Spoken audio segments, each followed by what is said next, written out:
Enchentes, o avanço do mar, tornados e furacões. Eventos climáticos extremos que deixam um rastro de destruição. No Brasil, os eventos mais recentes são os temporais que atingiram a Zona da Mata, em Minas Gerais, deixando dezenas de mortos, desaparecidos e milhares de desabrigados nas cidades de Juiz de Fora e Ubá. Fora do país, deslizamentos causados pelo avanço do mar na Itália e em Malta. Mas o que explica essa sequência de eventos? E por que eles estão se tornando cada vez mais frequentes? Eu sou o Fábio Galassi, produtor e repórter da TV Unicamp. Neste vídeo, vamos entender um pouco mais das razões que levam os desastres naturais a se tornarem cada vez mais frequentes e intensos. Um dos principais fatores por trás desse cenário já vem sendo alertado por cientistas em todo o mundo: o aquecimento global. Com a Terra mais quente, aumenta a evaporação da água, o que potencializa a formação de chuvas intensas e tempestades. Esse desequilíbrio acaba interferindo em todo o sistema climático, provocando eventos extremos difíceis de prever. É o que explica o professor do Departamento de Geografia do Instituto de Geociências da Unicamp, Raul Reis Amorim. Esses sistemas, eles estão todos integrados, né? Por exemplo, para que ocorra ressaca, significa que você tem uma quantidade significativa de vento e tempestade no oceano, que acaba empurrando em direção ao continente um volume de água, ou seja, ele gera o que nós chamaríamos de uma maré excepcional meteorológica, uma tempestade potencializa a força da maré de forma que ela vai empurrar um volume de água fora do que seria a média ou habitual para dentro do continente. Aí você tem algo que é interessante, né? Que são as inundações que acabam acontecendo porque o rio não consegue desaguar no mar, porque a maré está muito mais alta. Em alguns casos, a maré lá dentro em direção ao rio, né? Então você tem uma espécie de inundação de retorno. O rio não consegue desaguar porque a ressaca empurra essa água para dentro. Em algumas regiões, o próprio relevo e a falta de preservação do ambiente contribuem para a rápida destruição. A gente pega, por exemplo, o caso do litoral norte, né, que é bem emblemático. Aqui nós temos, historicamente, o litoral norte uma área que é caracterizada por riscos, né? Mas muito recente, nós tivemos em 2023 um evento, né, em que nós tivemos aproximadamente, em 24 horas, em torno, né, de quase 600 milímetros de chuva. Isso vai variando a depender da estação meteorológica que a gente coleta, né, que levou à morte de pessoas, principalmente na comunidade Barra do Saí, né?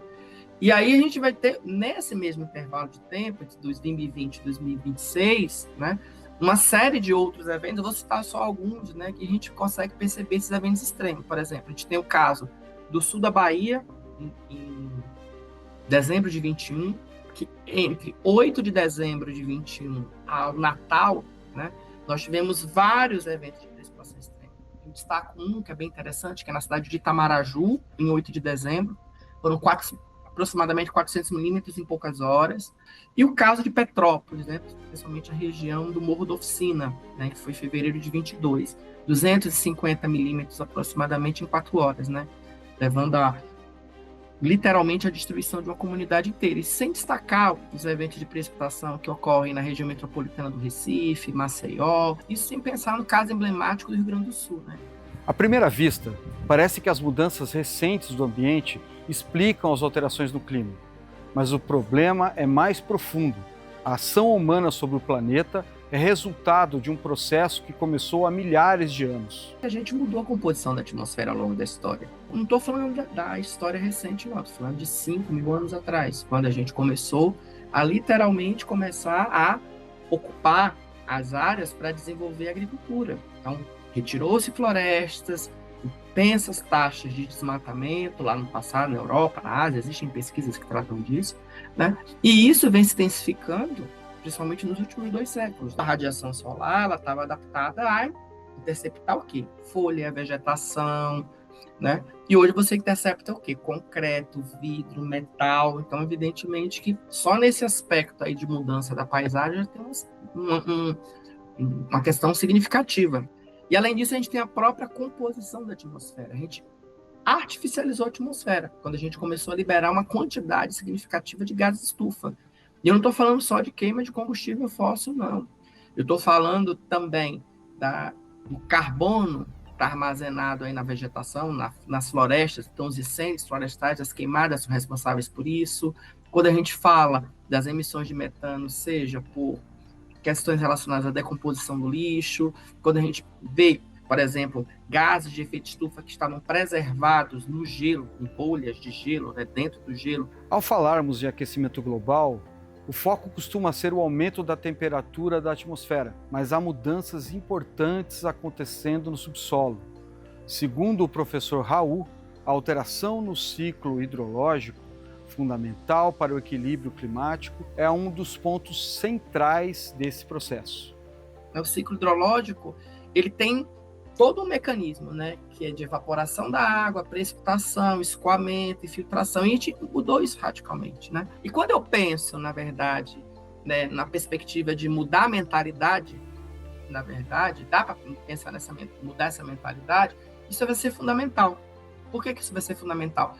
Porque as pessoas, elas têm que entender, e não só as pessoas, acho que os agentes do poder público, a iniciativa privada, as ONG têm que entender que é algo que não vai acontecer, já está acontecendo, né? Nós tivemos aí na média 23 e 24 como um dos anos da média mais quentes. E qual é o efeito do ano mais quente? Mais evaporação, mais chuva, né? Então, uma coisa que é importante para a gente perceber é o seguinte, é que o intervalo entre as ocorrências que podem deflagratizar, eles estão diminuindo. E você, se preocupa com o aquecimento global? Já sente os reflexos dele na sua vida? O que pensa sobre esse assunto? Deixe seus comentários aqui. Até a próxima!